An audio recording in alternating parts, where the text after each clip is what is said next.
गायत्री मंत्र के साथ श्री गणेश की पूजा सबसे अच्छे और शक्तिशाली उपायों में से एक है जो ज्योतिषियों द्वारा जीवन की बाधाओं को दूर करने के लिए बताया जाता है। तो इस लेख में हम गणेश गायत्री मंत्र जप के लाभ देखेंगे।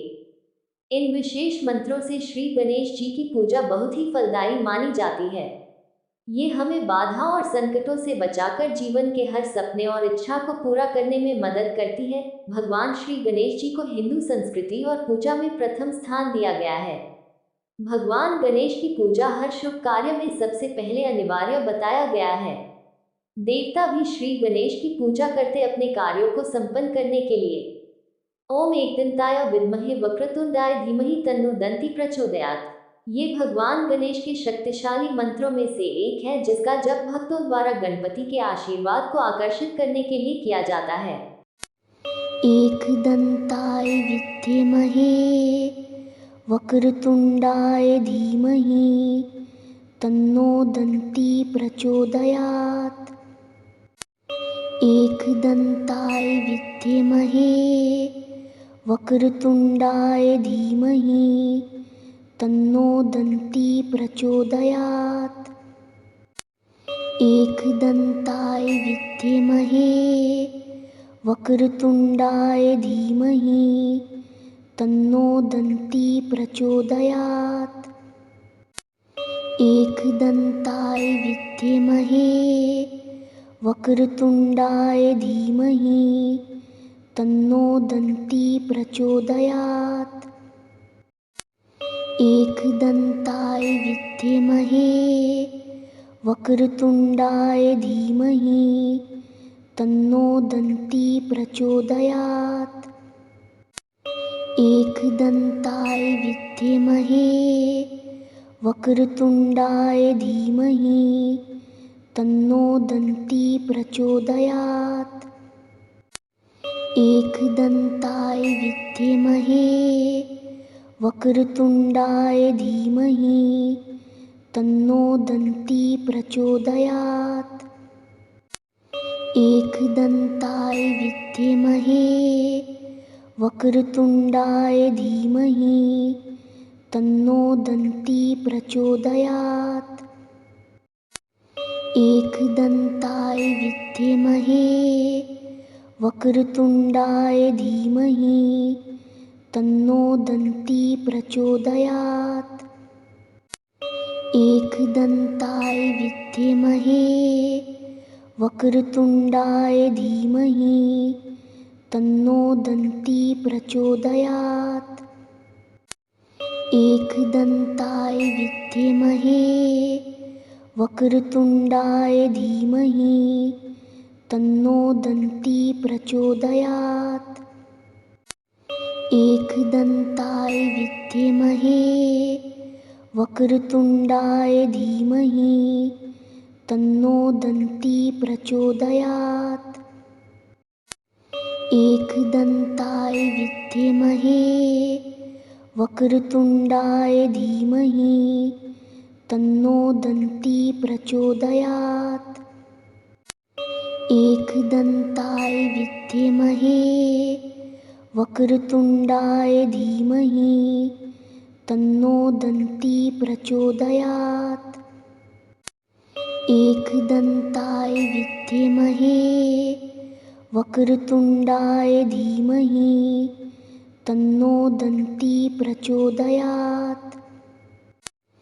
एकदंताय विद्महे वक्रतुंडाय धीमहि तन्नो दन्ति प्रचोदयात्। एकदंताय विद्महे वक्रतुंडाय धीमहि तन्नो दन्ति प्रचोदयात्। एकदंताय विद्महे वक्रतुंडाय धीमहि तन्नो दन्ति प्रचोदयात्। एकदंताय विद्महे वक्रतुंडाय धीमहि तन्नो दन्ति प्रचोदयात्। एकदंताय विद्महे वक्रतुंडाय धीमहि तन्नो दन्ती प्रचोदयात्। एकदन्ताय विद्महे वक्रतुण्डाय धीमहि तन्नो दन्ती प्रचोदयात्। एकदन्ताय विद्महे वक्रतुण्डाय धीमहि तन्नो दन्ती प्रचोदयात्। एकदन्ताय विद्महे वक्रतुण्डाय धीमहि तन्नो दन्ती प्रचोदयात्। एकदन्ताय विद्महे वक्रतुण्डाय धीमहि तन्नो दन्ती प्रचोदयात्। एकदन्ताय विद्महे वक्रतुण्डाय धीमहि तन्नो दन्ती प्रचोदयात्। एकदन्ताय विद्महे वक्रतुण्डाय धीमहि तन्नो दन्ती प्रचोदयात्। एकदन्ताय विद्महे वक्रतुण्डाय धीमहि तन्नो दन्ती प्रचोदयात्। एकदन्ताय विद्महे वक्रतुण्डाय धीमहि तन्नो दन्ती प्रचोदयात्। एकदन्ताय विद्महे वक्रतुण्डाय धीमहि तन्नो दन्ती प्रचोदयात्। एकदन्ताय विद्महे वक्रतुण्डाय धीमहि तन्नो दन्ती प्रचोदयात्। एकदन्ताय विद्महे वक्रतुण्डाय धीमहि तन्नो दन्ती प्रचोदयात्। एकदन्ताय विद्महे वक्रतुण्डाय धीमहि तन्नो दन्ती प्रचोदयात्। एकदन्ताय विद्महे वक्रतुण्डाय धीमहि तन्नो दन्ती प्रचोदयात्। एकदन्ताय विद्महे वक्रतुण्डाय धीमहि तन्नो दन्ती प्रचोदयात्।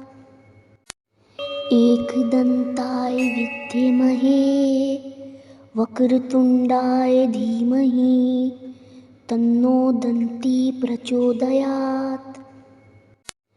एकदन्ताय विद्महे वक्रतुण्डाय धीमहि तन्नो दन्ती प्रचोदयात्।